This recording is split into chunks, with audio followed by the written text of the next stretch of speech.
First of all, Kath, thank you very much for giving us the time to spend with KLTV and find out what's it like as a woman in politics. No, thank you. And the first question I'd like to ask you is, what inspired you to get into politics, and when? Oh wow! Right, okay.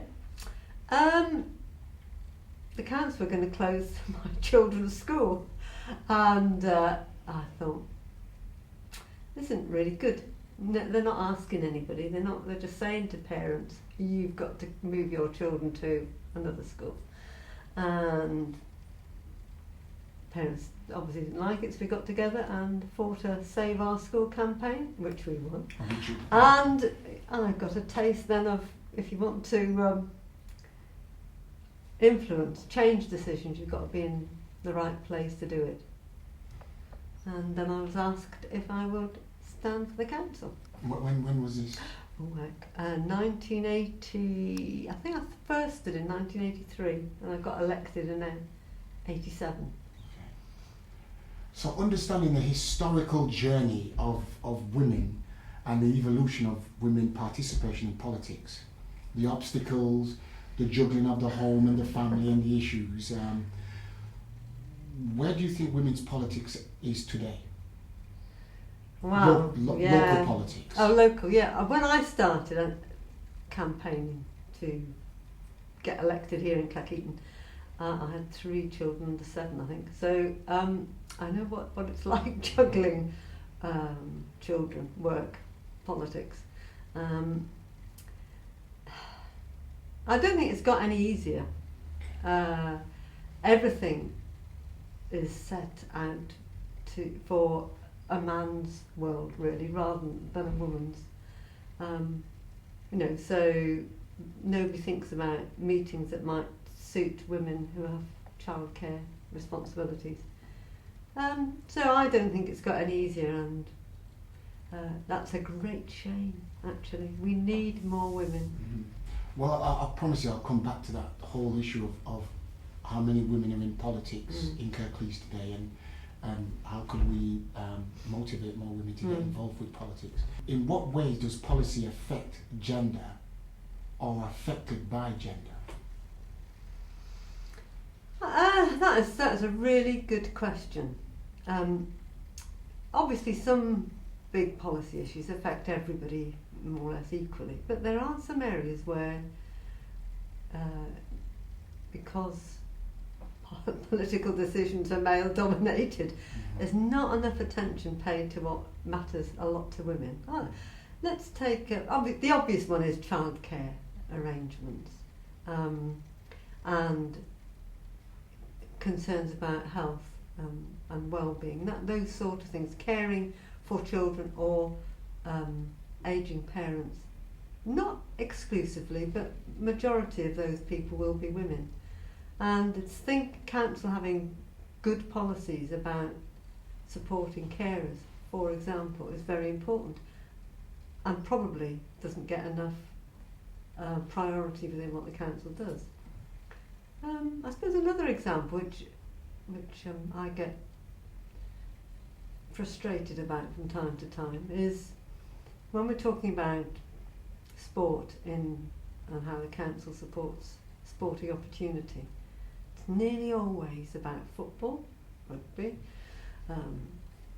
and how we can have the sports pitches ready for them and all this. And I think to myself, well, actually, although girls do play football and increasingly play rugby and so on, there's a load of young women who would rather have very different opportunities for physical sport, and they aren't there. We don't support those in the same way as we do. So my understanding from what you're saying is things have changed over the years.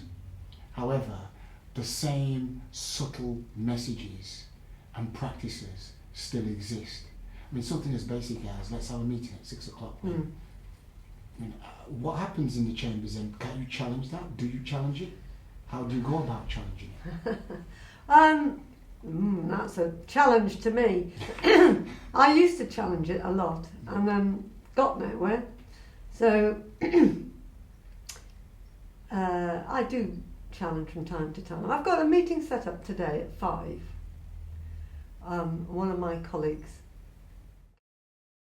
who's got a family at home. How on earth she said, rang me today, how on earth can I come at 5 when the children are coming home and, and all the rest of it that goes around between 5 and 6. And it's that.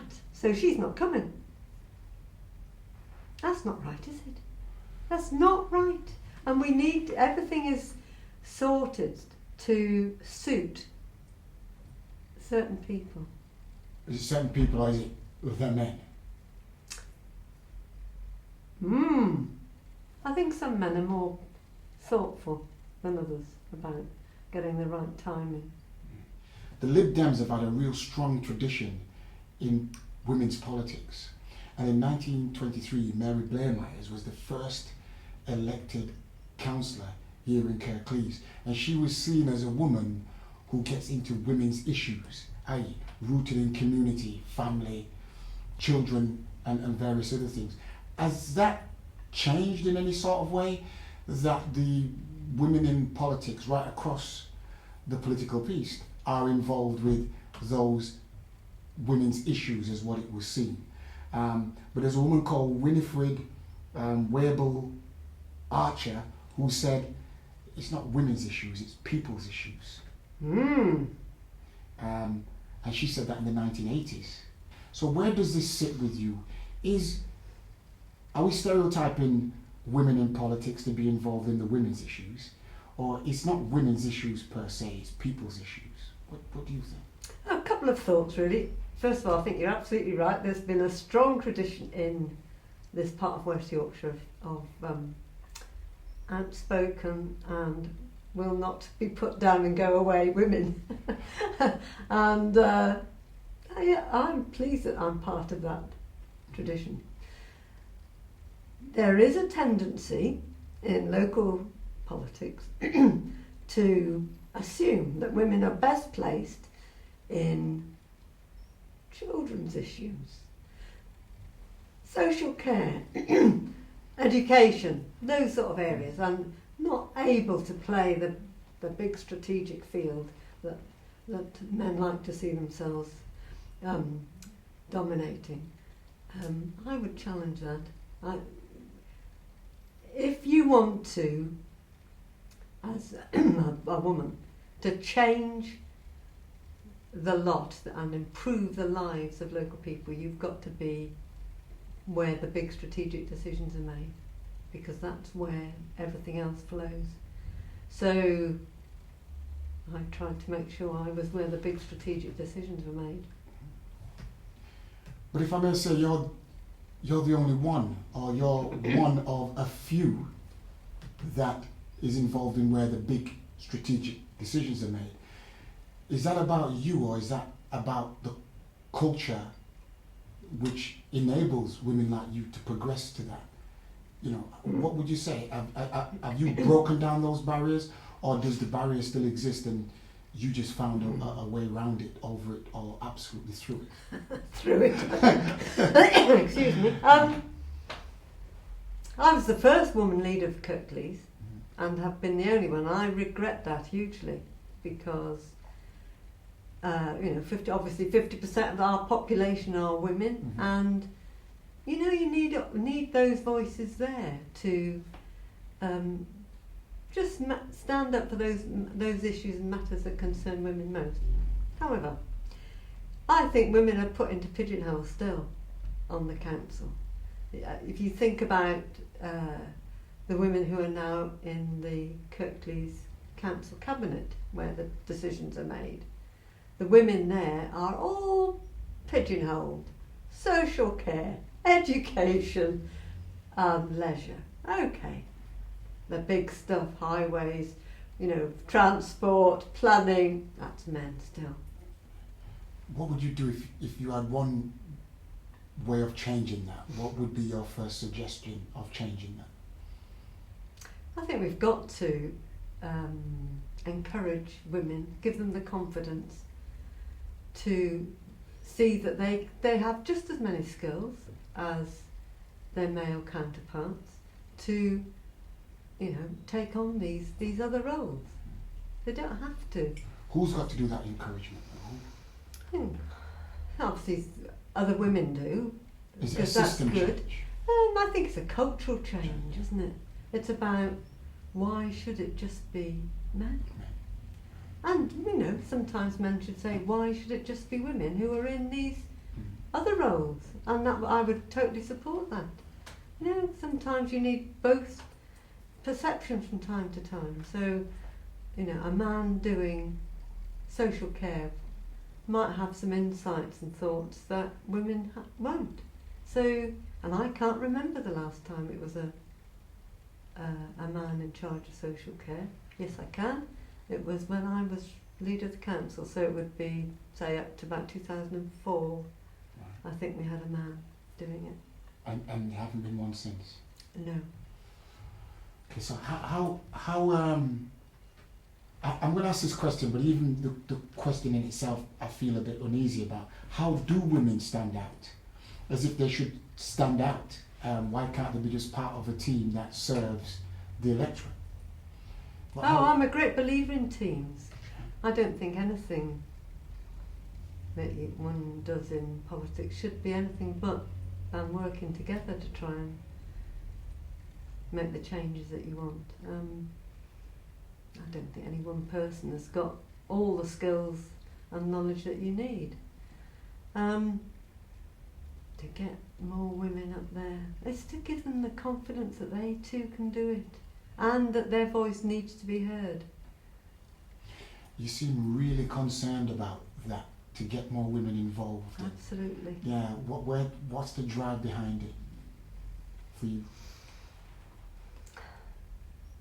Because I think women's voice needs to be heard. It's as simple as that. Okay. As same as I would say that there are not enough young people on the council. And you need to hear young people's perceptions and their needs to make good decisions. And you need representatives from all the different communities that Kirklees serves to do that. And we've had that discussion before, I feel really strongly about that. Yeah. So it's not just women. There's too many male, white men in politics. In politics, yeah. And some of them are really good, and I don't denigrate them, but we need to get the balance right. Which brings on to the next question is about diversity then. How would you change the diversity or the political landscape of who's involved in the council now? Sorry, politically in the council. Yeah. I think we all need to work as political parties, work very hard to have people elected under our political banner who represent the different communities. So I'm very sad that my group no longer has anyone from an ethnic minority. We used to have 2, 3 and 4 at one stage. Unfortunately, they've all lost their seats. And we've got to renew our efforts now to get new councillors elected for us from the different communities. And so have the other groups. It's very important, because if you live in a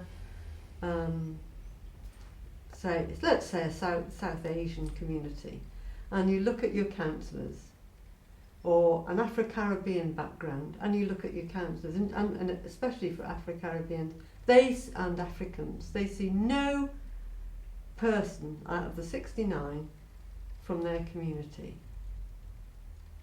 So who's speaking up for the very issues that matter to them? Who's making that voice heard? And I just think that's really important. I really feel what you're saying, but we're talking the 21st century, 2013. Shouldn't the councillors who are already in there know they have to look at these things more in depth, particularly from a diverse angle, a gender angle, a disability angle, an elderly angle? Surely you might look at that from an elderly angle. Do they look at it from an ethnic minority angle? Well, they look at it from the point of view of the legislation that's been passed, the equalities legislation, which is very good.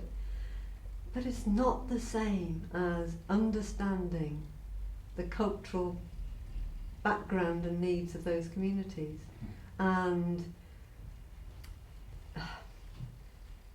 understanding how they operate and what, what's particularly important to them.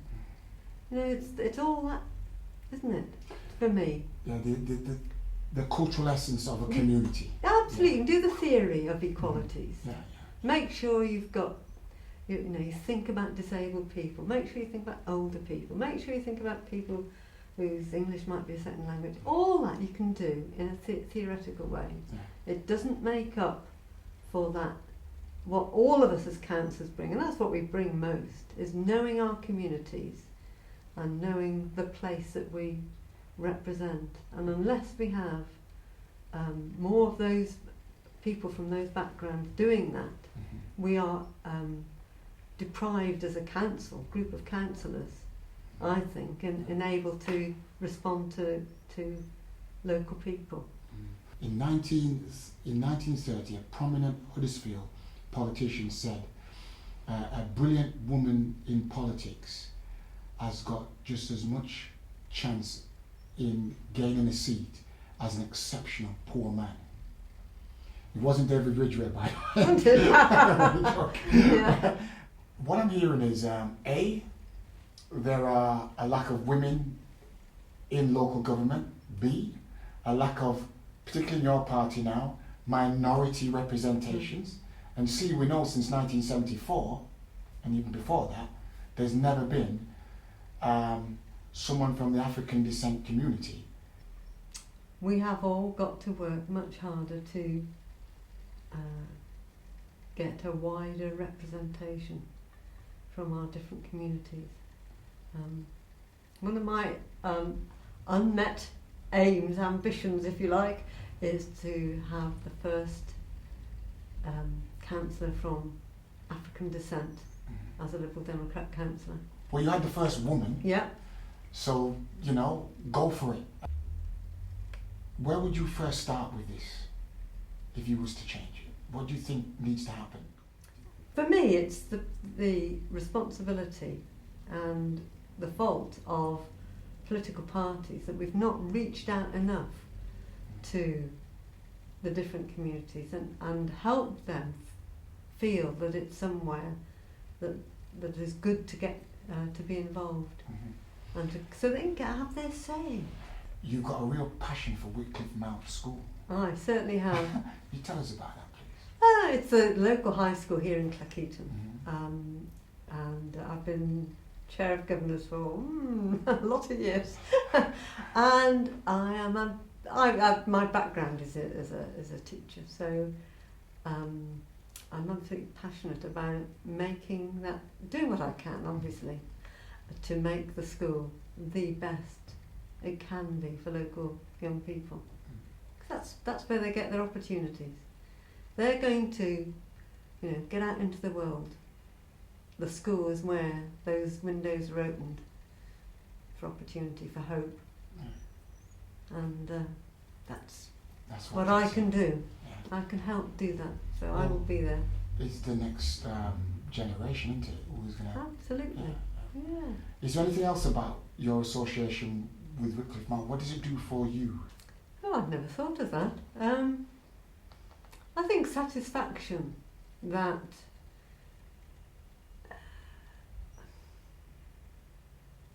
the kids who go there are getting a really good range of opportunities, and if I can help by supporting, encouraging, finding pockets of money sometimes, and networking through the council to help make that a better school, that's what I mean, what greater satisfaction is there than helping the next generation have a better deal than the previous one did? When I looked on the net for you in terms of researching a bit more of your background and everything else, I couldn't believe your tweet, your blog, I don't think your Facebook. Not much, no. No, but everything else. And I always thought that modern technology would kind of disengage the local electorates, people who you used to knock on the door and talk to? Do you still do that, or do you Oh, just yes. tweet and blog? Oh, no. Okay. What I found about tweeting, especially, is that it reaches people that otherwise you don't reach. So, particularly younger people. I get people tweeting me, did you know that? Well, I don't know. We had a CCTV camera, that was the latest one, a video van or whatever, coming up our street. What was that for? No, they'd never have rung me to do that previously. So, and also you can let people know little snippets of information if you tweet, can't you? How many followers you got? Nearly 1,000. Wow. Yeah. Yeah. Do you talk to them on a regular basis? I try and tweet most days, yeah. I have a lot to say. so I like that because it expands how you do it. But the bread and butter of what a council does is still got to be face to face, meeting people and, as you said, door knocking and asking them their views on things. And I love doing that. Does it kind of balance up the whole equality thing as well when you can tweet and blog and Facebook? Yeah, I think there's some, as I said, there's some people who would never want to talk to you if you met face to face on their doorstep, but are more at ease doing it through tweeting, or I ought to get better on Facebook, through Facebook, because they get to know you before you arrive on their doorstep then, don't they? That's right. Yeah, so I think it's great. And how did you embrace this? I mean, you got into politics, you said, about 1983. I started, Yeah. No such thing as Twitter then. No. So what do you think the changes have been for the good in terms of... Huge change. I remember the first email I got from a resident was in 2000. And that was like, wow, and now, of course, I get 50 or so a day. So in that 13 years, it's been revolutionised. You think back how you had to, connect with people either by writing or by phoning. I can remember I never had a meal at tea time without the phone going, jumping up. That doesn't happen now. What has been your biggest challenge? Getting elected. A Liberal Democrat getting elected in what was a Tory Labour marginal ward here. So getting elected and re-elected. It's never going to be easy for a Liberal Democrat. So that's always a big challenge. Could you explain to me a little bit more as why it's not going to be easy getting elected as a Liberal Democrat? Oh, because I think people have historic, traditional ways of voting, which has not included voting for Liberals, does it? So if you need to get 40-50% of the vote to get elected, you've got to change the voting patterns of a lot of people to do so. And that takes time, and takes energy and commitment. So you're saying one of your biggest challenges is getting elected. What's been one of your biggest challenges as a woman within the politics? Being in a male world, I think, is hard. Often, when I became leader of the Lib Dem group, I could almost say, be in a room that was everybody else was a man, and it's less comfortable feeling then to operate in that sort of situation around the room. So when I was new to what was going on in any case, where the others had contacts and knew how things operated. Now that has changed certainly in terms of council officers. Many of the senior council officers are now women, which is very good. And I hope I've helped. To inspire them. Yeah. I'm sure you have. Yeah. Well, I don't know about inspiring them, but them thinking of at least there's another woman in the political establishment, if you like, who's so they're not on their own either. So that's good.